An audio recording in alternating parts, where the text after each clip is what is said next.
With the unemployment rate hovering above 9% nationwide and at almost 11% in my home state of Rhode Island, job creation must continue to be our number one priority as lawmakers.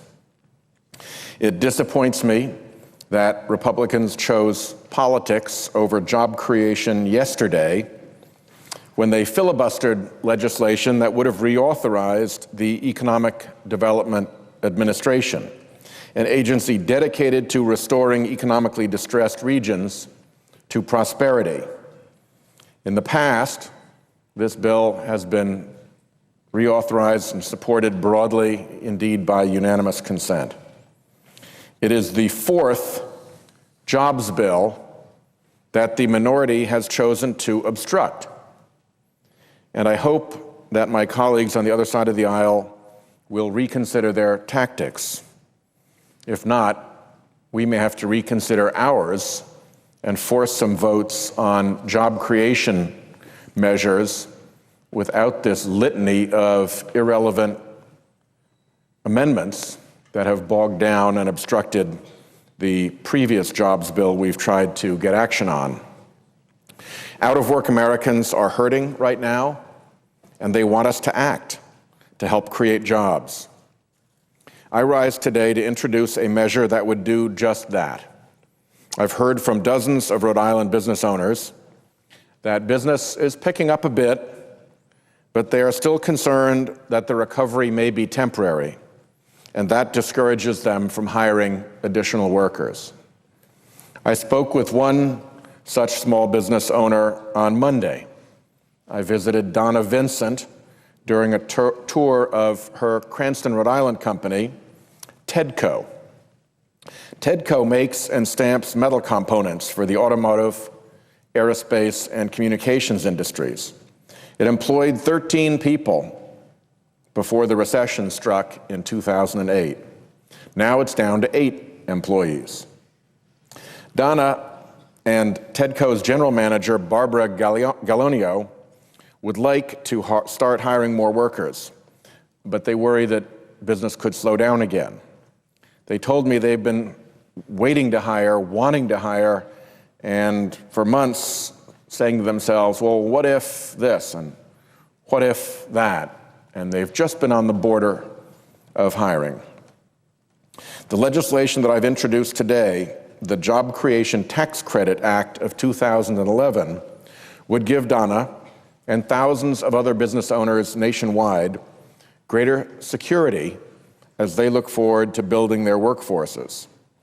The bill would provide refundable tax credits for employers to hire new workers now. The way it would work is that for each qualified hire made in 2011, the business would receive a tax credit equal to 15% of the wages paid to the new employee. If the new employee remained employed, or if the business were to hire additional employees in 2012, the business would be eligible for a 10% tax credit on those employees' wages next year. And because these tax credits would be refundable, businesses would benefit from them even if they are not currently profitable. One of the problems with struggling businesses that are not sure how much profit they're going to make if they're right on the edge, giving them a tax credit doesn't help because they have no tax against which to take the credit. A refundable tax credit comes to the business despite of that. The higher credit in 2011, I expect would encourage employers to hire new workers as soon as possible. And the additional credit in 2012 would encourage retaining those employees and additional workforce expansion.